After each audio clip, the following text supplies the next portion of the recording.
What's up everyone, it's my Yard here. Now, Wwe 2K14 suggestion is another biggie. There's gonna be quite a few biggies.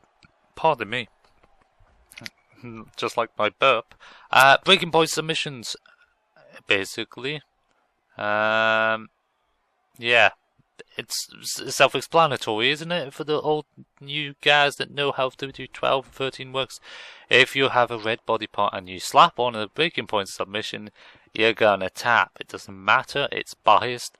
Whoever's performing the submission move on a red body part guy, it can press it like 3-4 times to make a tap out, where the other guy has to compensate by pressing about 40 times to even the flow. It's very unbalanced, and it's an instant win. That's why fair players and fair tournaments, we ban submissions, because it's too easy to kick out, but it's too easy to win by submission. It just is, folks. The only time you include submission is really in a multi-man game, because you want the match to end like a 6-man Hell in a Cell, something like that, where you know it's gonna take some effort just to get a pin, let alone a submission anyway, because of the time it takes to pop a submission on. But the question is, what do you replace breaking point submission with? Do you make it, dare I say, the old style SmackDown, where it was an even balanced field of button bashing? But then you complain that whoever's best button bashing, that's not a team determinant of skill. Go to the old SmackDown B system, where it's sort of like the Royal Rumble effect, or I Quit matches right now, where you have to get the dial in the right segment, and if you miss it, you'll tap out. Could do, but I Quit match has that already. Do you go on to something like Day of Reckoning, where their submission system, was it Day of Reckoning or 19?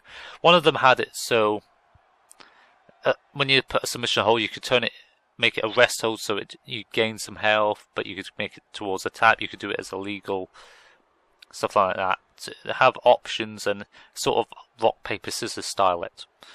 Yeah, maybe, but in WWE you have submission artists like Daniel Bryan, who makes someone tap to the bell lock in 2 seconds, and some people that tap in 30 seconds. So how do you get a good compromise? And it's hard. I would love to hear you guys' suggestions on this, because I'm trying to think of a fair, balanced way of doing it, and the only way I can think is having the good old blue bar again, because I think it just makes the most sense to me. Just like, you may just have to make it like the I Quit match, but then you might as well just have submissions. You see why it gets no point having the I Quit match game type if it's going to be exactly as a tap out. So do you change the I Quit format? No, you wouldn't. You would keep it the same. Oh, it's tricky. I don't know. I'm trying to claw my head what way of doing it. Or do you just base it based on fatigue and everything, and then you have no choice? But then, of course, that's not fair on people who want to play a long match or whatever. Oh, they instantly tap out because they're too fatigued. No. I think the best scenario, a rock paper scissors sort of scenario, rock paper lizard Spock. Yeah, let's go 5 ways. Would make the most sense. And depending on how damaged they are, it could be doing it that way, or you just make breaking point submissions fairer, where even if it's right in the top right corner, it's still even that playing field. So the opponent has 1 equals 1 button tap, and if you're doing the submission, you have 1 button tap, and whoever does the most button taps wins. Not all 3 button taps gets you the win. Nah. Cool.